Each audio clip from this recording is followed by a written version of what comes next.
Welcome to This Explainer. Look, if you're a business leader, a procurement officer, or the architect of your company's supply chain, you are going to want to lean in for this one. Today, we're bringing you an in-depth executive briefing on the 2026 Chinese OEM landscape. We are going way past your basic supplier directories here to analyze these platforms from a high-level strategic perspective. Our ultimate goal? To help you optimize vendor selection, drastically mitigate your supply chain risks, and really maximize that business value and ROI. We've got a great quote here that perfectly sets the stage. China remains the global hub for custom manufacturing. Selecting the right partner ensures product quality and supply chain stability. For the C-suite, picking that perfect sourcing partner, it's just not a routine operational task anymore. In 2026, Chinese suppliers are deeply integrating advanced AI and automation, and that's giving them unprecedented prototyping speed and precision. Selecting the right platform is no longer optional. It is literally a critical safeguard for your supply chain resilience and your profit margins. Here's how we're breaking it down today. First, the 2026 OEM strategic landscape.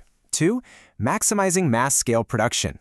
3, industrial and premium sourcing. 4, agile and cost-effective sourcing. And 5, your executive sourcing strategy for 2026. Let's jump right into Section 1, the 2026 OEM strategic landscape. Before we look at individual platforms, we have to map out the foundational digital infrastructure. You know, when a lot of executives picture overseas sourcing, they kind of imagine this wild west of tech startups. But honestly, look at the timeline. We're talking immense institutional maturity here. The Hong Kong Trade Development Council, HKTDC, they set up their sourcing operations way back in 1966. Global Sources pioneered things in 1971. These organizations laid down enterprise-grade trust decades before giants like Alibaba and its domestic counterpart 16088 scaled to dominance in 99. You're not gambling, you're tapping into deeply refined, battle-tested infrastructure. Moving on to Section 2, maximizing mass-scale production. When you're analyzing platforms built for true mass scale, you've got to contrast them based on exactly what they bring to your boardroom. Take Alibaba and TradeKey China. Alibaba is the undisputed behemoth, right? Over 150 million users. For an enterprise, the real value proposition there is trade assurance, which is essentially a built-in insurance policy for your capital, along with those custom RFQ tools. But then contrast that with TradeKey China, founded in 2006, spanning 240 countries. Their distinct executive edge is an ISO-certified secure trade platform and an incredibly deep reach into heavy industrial and chemical sectors. So, general consumer goods at scale, Alibaba is your go-to. Need highly specialized, sensitive chemical or industrial data matching? TradeKey's ISO environment is a massive strategic asset.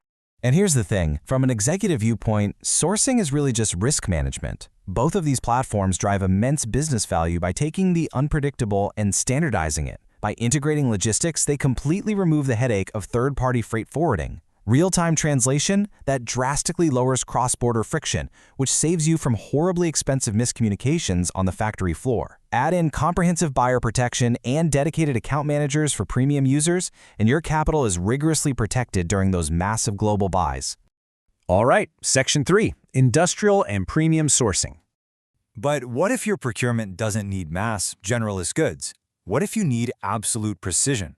This is where portfolio specialization is key. For heavy industrial requirements where one single machinery flaw could literally risk millions, MadeInChina.com absolutely dominates. They do remote video audits and highly secure trading services, making sure a $1 million order actually meets ISO and CE standards before it ever ships. Now, on the completely opposite end of the spectrum, you have the Hong Kong-based HKTDC. That is the premier destination for premium, design-led lifestyle, tech, and creative goods. If your brand relies on impeccable quality, HKTDC staff manually verify suppliers, weeding out low-tier manufacturers and vigorously protecting your brand equity.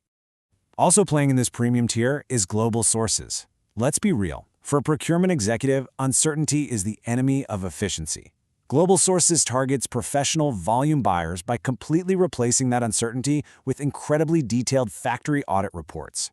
50+ years of trust means their vetting process is legendary. Plus, they bridge the digital and physical worlds perfectly by facilitating face-to-face networking at their massive Asia World Expo trade shows. They've also built out specialized categories for sustainable and eco products, which is absolutely critical right now for meeting modern corporate ESG targets. Next up, Section 4, agile and cost-effective sourcing.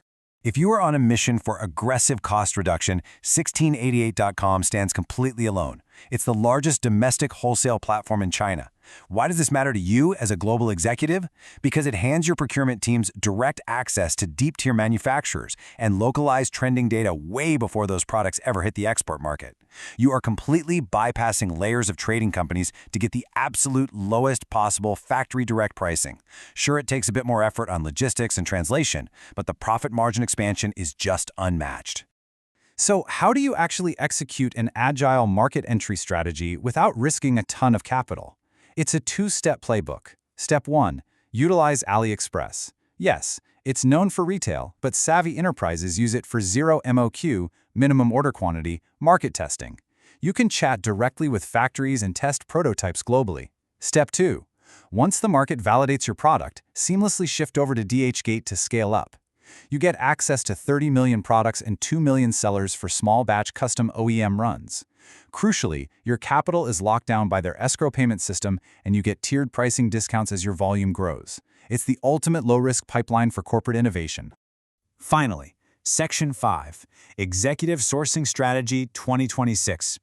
If you take nothing else into your boardroom, make it this. Relying on a single platform in 2026 is a massive vulnerability. True supply chain resilience requires a diversified, balanced portfolio. You deploy Alibaba when you need massive scale and ironclad trade assurance. You lean on HKTDC and global sources when your product demands strict premium auditing and brand safety. And you absolutely must utilize platforms like 1688 for agile, cost-effective pricing when you're aggressively chasing margin expansion. You treat these platforms exactly like an investment portfolio, constantly balancing risk, cost, and quality.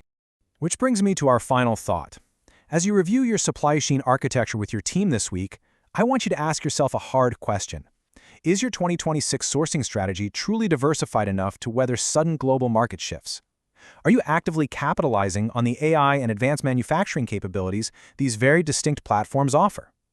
Don't just survive the complexities of global trade. Use a diversified portfolio strategy to actively drive cost efficiency and relentless innovation in your market. Thanks so much for joining me on this explainer, and here's to building a profoundly resilient business in 2026.